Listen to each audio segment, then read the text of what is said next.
बिस्मिल्लाहिर्रहमानिर्रहीम। मैं अख्तर ज्ञानी अपने यूट्यूब चैनल जो मैंने देखा के साथ आज मेरे प्रोग्राम का उन्वान है धोखे बड़े अनोखे। इंग्लैंड में एक फ्रॉडिये ने सैटरडे के दिन यानी हफ्ते के दिन 4 बजे कार लेने का इरादा किया और एक शोरूम पर पहुंच गया। एक शोरूम से एक महंगी गाड़ी खरीदी, उसे एक चेक दिया और गाड़ी लेकर शोरूम से बाहर आ गया।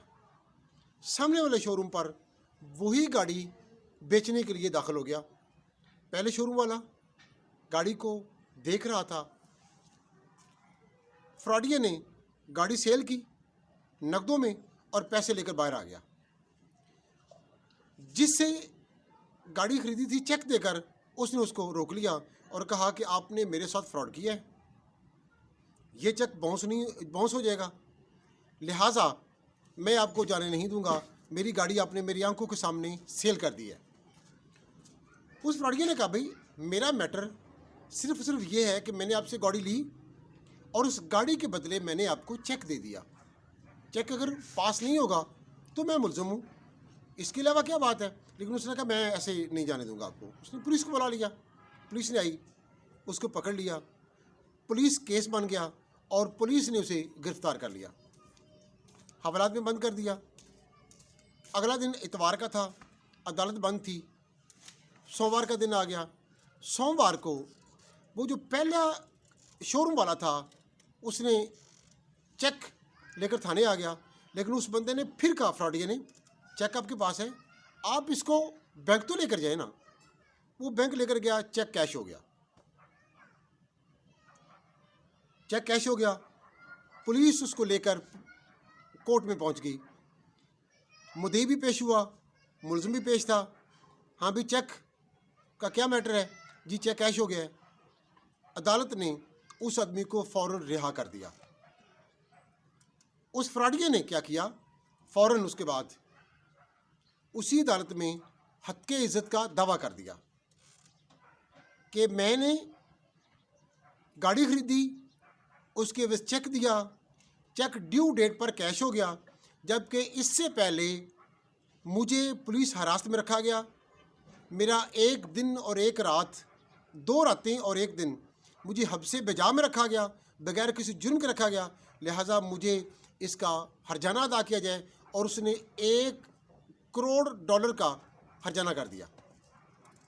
पुलिस ने केस सुना, एक दिन समाअत पे लग गया, दूसरे दिन उन्होंने जायज़ा पे लिया और तीसरे दिन जज ने केस सुना दिया और 1 करोड़ हर्जाना का जो डिग्री कर दी, जो कि कार शोरूम और पुलिस वालों ने मिलकर अदा करना थी।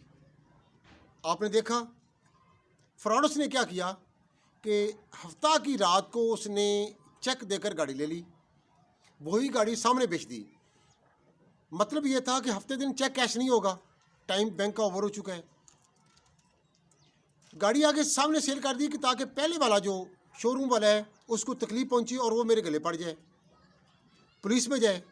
और ऐन उसी तरीक़ेकार के मुताबिक वो केस पुलिस केस बन गया, उसको हब्से बिजा में रखा गया। मंडे की डेट थी, मंडे को चेक कैश हो गया। प्लानिंग उसकी ये थी कि ये मैं गाड़ी भी लूँगा, ये मुझे पकड़ेंगे, मैं हद के इज़्ज़त करूँगा, गाड़ी सेल करके पैसे लूँगा और फिर हद के इज़्ज़त के मज़ीद जो है वो पैसे ले लूँगा। और वो 100% अपनी प्लानिंग पर कामयाब हुआ।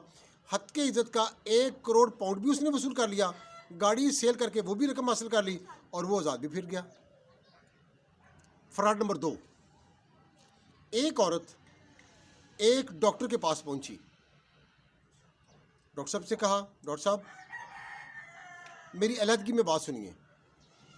डॉक्टर साहब काफ़ी बिज़ी थे, उनकी जो पेशेंट्स की जो लिस्ट है वो बहुत लंबी होती थी और टोकन लेकर लोग उससे चेकअप करवाते। फिजिशियन थे शहर के नामी ग्रामी। उसने कहा, मेरे पास तो टाइम नहीं है। लेकिन उन्होंने कहा कि डॉक्टर साहब ये ज़रूरी है, मैं औरत ज़ात हूँ, हर आदमी से, हर डॉक्टर से ये चीज़ डिस्कस नहीं कर सकती, लिहाजा आप मेहरबानी करके मुझे थोड़ा सा टाइम दे दें। डॉक्टर साहब ने खुदा तरसी करते हुए उसको अलहदगी में टाइम दिया। तो उस औरत ने कहा कि हम क्रिश्चियन थे, अल्लाह का शुक्र है हम मुसलमान हो गए, मेरे खामद के खतने नहीं हुए। मैं चाहती हूँ कि ये जो सुन्नत रसूल है ये भी पूरी करके हम पूरे के पूरे इस्लाम में दाखिल हो जाए। आप मेहरबानी करके उसके खतने कर दें। उसने कहा, बीबी मैं तो ये काम नहीं करता, मैं तो जनरल फिजिशियन हूँ, मैं ये काम नहीं कर सकता। आप मेहरबानी करके शहर का फ़लाँ डॉक्टर जो है वो ये काम करता है, आप उसके पास चली जाए, वो ये काम कर देगा, आसानी से कर देगा। उसने कहा, मैं यंग हूँ, आप बुज़ुर्ग आदमी हैं, मैंने इसीलिए आपसे बात की है कि ये बात मैं हर किसी से डिस्कस नहीं कर सकती। आप मेहरबानी करके इस्लाम का एक बहुत अहम रुकन जो है वो आप पूरा करें, आपको भी सवाब मिलेगा और मुझे भी, और मेरी शर्म हया भी बरकरार रहेगी। डॉक्टर साहब मान गए। उन्होंने कहा ले आए। डॉक्टर साहब की टेबल पे 2-3 उसके विजिटिंग कार्ड पड़े हुए थे। उस औरत ने कहा कि मैं ये कार्ड ले लूँ। उन्होंने कहा ले लें, नॉर्मल डॉक्टर्स के टेबल पर होते हैं विजिटिंग कार्ड, लोग ले लेते हैं, इस पर इतराज़ भी कोई नहीं होता। वो कार्ड लिया और वो चली गई। क्लिनिक से बाहर निकली, शहर की मशहूर जो सराफा मार्केट है, ज्वेलर्स मार्केट है, वहाँ चली गई। जो सबसे बड़ी शॉप थी वहाँ चली गई और कहा कि मैं फ़लाँ डॉक्टर की बीवी हूँ, सपोज़ डॉक्टर यासीन की बीवी हूँ, मुझे कुछ ज़ेवरात चाहिए। उन्होंने कहा जी ठीक है, क्योंकि डॉक्टर यासीन शहर के मारूफ डॉक्टर थे, हर आदमी उसे जानता था, उसकी प्रैक्टिस को, उसके क्लिनिक को जानता था। वैसे वो एक जमात का ज़िली प्रेसिडेंट भी था। ये वाक़या मैं आपको ज़ूम में बता रहा हूँ, लेकिन ये वाक़या लाइव हुआ है और एक शहर में हुआ है। शहर का नाम लेना मकसूद नहीं है, मुनासिब नहीं है वो डॉक्टर का, लेकिन ये वाक़या लाइव हुआ है। ज्वेलर ने मुख्तलिफ ज़ेवरात दिखाए और उस औरत ने 7 लाख रुपए के ज़ेवरात पैक करवा लिए और कहा आप अपने मुलाजमों को भेजें, डॉक्टर साहब से इसका कैश वसूल कर लें। बिल बनाया दुकानदार ने, ज्वेलर्स ने अपने मुलाजमों को साथ भेज दिया। वो मुलाजम उस औरत के साथ था। वो दोबारा डॉक्टर के पास आ गई तकरीबन 2 घंटे के बाद या 1.5 घंटे के बाद, लगा लें 2 घंटे के बाद। डॉक्टर साहब के पास आई तो उसने डॉक्टर साहब से कहा, डॉक्टर साहब ये, अब यहाँ डॉक्टर ये समझा कि ये वो लड़का है जो इसका खामद है, जिसके मैंने खतने करने हैं।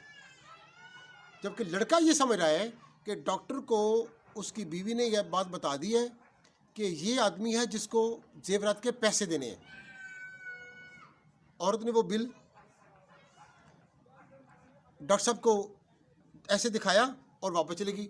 लड़के ने यह देख लिया कि डॉक्टर को बिल भी दिखा दिया है, इन्हें ऐसे दिखाया। उनका ठीक है ठीक है, वो वापस आ गई। डॉक्टर साहब ने उस लड़के को कहा कि आप कुछ देर बैठ जाएं, मैं फारिग हो लूँ। अब ये लड़का ये समझ रहा है, वो मुलाजिम ज्वेलर्स का, कि डॉक्टर साहब यहाँ से फारिग होकर मुझे मेरी रकम दे देंगे, और डॉक्टर साहब ये समझ रहे हैं कि मैं यहाँ से फारिग हूँ और तब मैं इसका काम करता हूँ। इस दौरान में औरत निकली और वहाँ से गायब हो गई। डॉक्टर साहब फारिग होते हैं, उसको लेकर नीचे बेसमेंट में चले जाते हैं जहाँ उनके लेबॉर्ट्री वगैरह है। वहाँ पे सामान उन्होंने तैयार कर लिया था। कमरे में गए तो डॉक्टर ने कहा, भाई आप अपनी पैंट उतारें। उन्होंने कहा जी क्यों? उन्होंने कहा भाई हमने आपके खतने करने हैं। डॉक्टर साहब ने कहा, उस लड़के ने सॉरी कहा, डॉक्टर साहब वो क्या मतलब आपका, आप कहना क्या चाहते हैं? डॉक्टर साहब ने कहा, भाई आप इस औरत के खामद हैं, ये मैटर है, तो मैंने आपको यहाँ खतने करने के लिए बुलाया है, तो आपको मैं खतने करूँगा। उनका डॉक्टर साहब ऐसा नहीं है, मैं ज्वेलर शॉप से आया हूँ, राजपूत ज्वेलर शॉप से आया हूँ। ये औरत 7 लाख का जेवर लेकर आई है, आपका कार्ड वहाँ पर देकर आई है, मैं मुलाजिम उसके साथ पैसे लेने आया हूँ। मेरे सामने उसने कहा, डॉक्टर साहब ये, आपने कहा ठीक है, तो मुझे तो पैसे दें। उस मुलाजिम ने डॉक्टर साहब से काफ़ी झगड़ा किया और फ़ोन करके अपने मालकान को बुला लिया। उन्होंने डॉक्टर साहब से कहा, डॉक्टर साहब हमें इस चीज़ का नहीं इल्म, हमें पैसे चाहिए, हमें आप पैसे दे दें।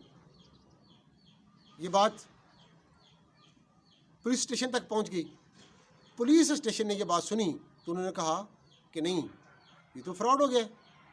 खैर, ये पुलिस केस बना, ये आगे उनका मैटर था। मेरा स्टांस क्या है? मेरा स्टांस ये है कि इसको कहते हैं नुसरबाजी। नुसरबाजी में पुलिस केस जो है वो बजुर्म 420 होता है, और 420 जो जुर्म है वो मामूली जुर्म है, काबिल ज़मानत जुर्म है। आप किसी भी बंदे को 420 जुर्म लगाकर गिरफ्तार करें और जब कोर्ट में पेश करेंगे तो उसी वक्त जो जज है अपने ऑर्डर में लिखता है कि इसको 50,000 मुचलके पर रिहा कर दें, केस ख़त्म। नुसरबाज थोड़ा या कम जुर्म नहीं करते बल्कि लाखों का और करोड़ों का फ्रॉड करते हैं। होता क्या है? नुसरबाजी। तो जुर्म क्या है? 420।